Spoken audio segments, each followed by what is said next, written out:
siapa? Perkenalkan Mbak Linta, nama saya Sarta. Baik, ada yang bisa saya bantu Mbak Sarha? Begini Mbak, kedatangan saya hari ini, saya ingin menanyakan tentang MPASI Mbak, karena kebetulan saya akan mulai memberikan MPASI kepada anak saya Mbak. Baik Mbak, di sini saya mau menanyakan apakah Mbak punya kesibukan atau punya janji untuk hari ini? Kebetulan hari ini saya lumayan sibuk ya Mbak, jadi saya tidak bisa melakukan konsultasi dengan lebih lama Mbak. Baik Mbak Sarha, untuk konsultasi pada hari ini kita akan adakan kurang lebih 10 menit. Apakah Mbak bersedia? Ya baiklah, yang bersedia. Baik Mbak, di sini kita akan membahas bersama-sama atau membicarakan masalah Mbak tentang mengenai MPASI tersebut. Kalau boleh tahu nama anaknya siapa Mbak? Nama anak saya Dimas Mbak. Dimas ya. Umurnya berapa Mbak? Umur anak saya 5 bulan Mbak. 5 bulan ya. Apakah anak Mbak sudah pernah diukur panjangnya dan ditimbang Mbak BB-nya? Sudah Mbak, ini hasil posyandu kemarin Mbak, mungkin Mbak bisa lihat Oh, sendiri. boleh saya lihat ya. Baik Mbak, sembari menunggu saya menghitung status gizinya Dimas, di sini saya mempunyai leaflet tentang MPASI. Mbak bisa melihat-lihatnya atau membacanya dulu sembari menunggu saya ya Mbak. Ya Mbak.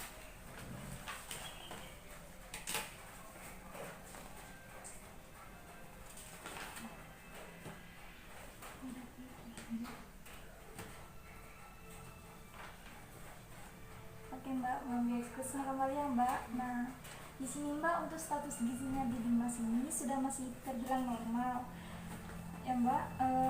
Kalau boleh tahu ini kenapa bisa ya Mbak? Mungkin karena saya rajin bawa anak saya ke posyandu dan memberikan ASI eksklusif juga Mbak. Bagus sekali Mbak.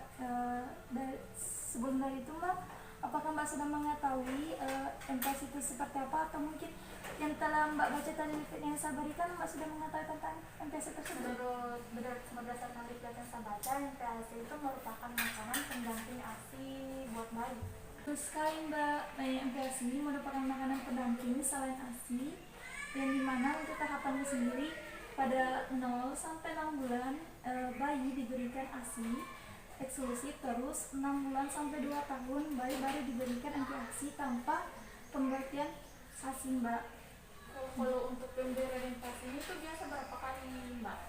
Untuk pemberian MPASI-nya Mbak bisa berikan 3 kali sehari, layaknya orang dewasa makan setiap harinya. Kalau untuk jenis MPASI dan yang tidak disarankan itu seperti apa ya Mbak? Nah, di sini Mbak, pada tahap awal ini yang Mbak bisa memberikan satu jenis makanan saja dan satu jenis variasi rasa.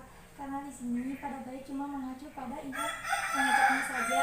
Terus selanjutnya itu Mbak baru bisa juga memberikan beberapa jenis makanan dan variasi rasanya. Terus untuk makanan yang tidak disarankan untuk MPASI sendiri itu seperti warna yang mencolok dan bahan yang mengandung pengawet Mbak. Contohnya itu MPASI instan gitu Mbak. Mbak, ada saran Mbak untuk pemberian MPASI pertama? Untuk yang baik Mbak, di sini saya sarankan Mbak memberikan pada tahap pemberian MPASI tersebut Mbak bisa memberikan makanan yang lumat, contohnya itu seperti labu.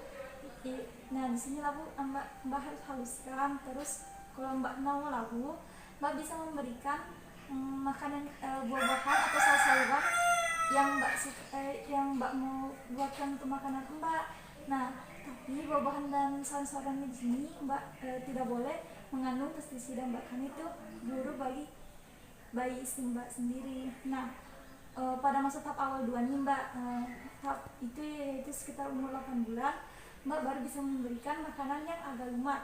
Nah, di sini contohnya seperti bubur kacang hijau atau bubur sumsum. Nah, pada masa umur 12 bulan, Mbak baru bisa memberikan makanan yang padat seperti makanan yang disincang. Ini Mbak, kalau misalnya saya memberikan MPASI kepada anak saya dan ternyata anak saya mengalami alergi, itu saya harus bagaimana ya Mbak? Nah, di sini Mbak tenang saja, kita mempunyai salah satu cara itu yaitu biasa disebut dengan tes. Nah, dengan cara itu membatasi MPASI terhadap anak. Misalnya nih, Mbak memberikan labu nih pada anak Mbak. Nah, Mbak di sini bisa menunggu 3 hari. Apabila kurang lebih dari 3 hari anak Mbak bintik-bintik merah, maka anak Mbak tersebut ini mengalami alergi. Terus jadi mbak itu harus memperhatikan makanan yang mbak berikan yang tersebut memberikan. Terus untuk memulainya kembali, mbak bisa menunggu alergi anak mbak untuk hilang di tubuhnya. Nah, baru mbak bisa melanjutkan MPASI tersebut mbak. Oh iya mbak, kalau untuk penyajiannya itu bagaimana ya mbak? Nah, untuk penyajiannya sih mbak harus memisahkan antara makanan anak mbak yang 5 bulan sama makanan orang dewasa pada rumah mbak. Nah, dalam penyajian ini mbak harus berhati-hati agar tidak dapat terkontaminasi makanan yang mbak sediakan, agar tidak dapat menghindari terkontaminasi dari bakteri atau virus. Virus dikarenakan mbak agar anak mbak ini tidak mudah sakit yang biasanya itu yang anak-anak derita itu seperti penyakit diare mbak. Nah mbak, di sini kita mempunyai alat yaitu yang disebut dengan sterilisasi. Apa kecukupan ekonomi mbak bagus, mbak bisa membeli alat sterilisasi tersebut mbak.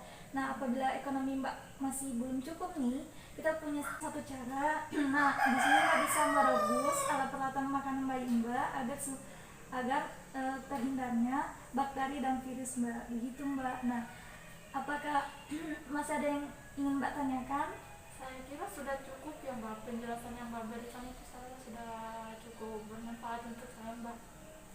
Baiklah, konsultasi pada hari ini yang kita sepakati, dan mbak juga masih punya kesibukan. Apakah mbak bisa mereview kembali apa yang kita konsultasikan pada hari ini?